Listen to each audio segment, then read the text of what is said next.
vähän. Niin. Todennäköisesti ne oli yli 20. Olisiko ollut 14? Me ollaan varmaan 14 tai 15. Me oli muistaakseni 15. Syvällä maaseudulla asunut, niin se oli kyllä ollut vielä 20-kään.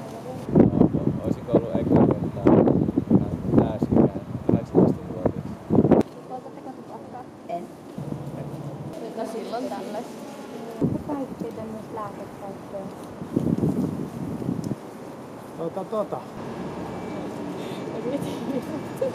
Tässä on tuo terveystalo vieressä, pitäisi käydä sieltä kysyä jonkin näköistä, millä hoidetaan jotain kipuja tai muita, mutta...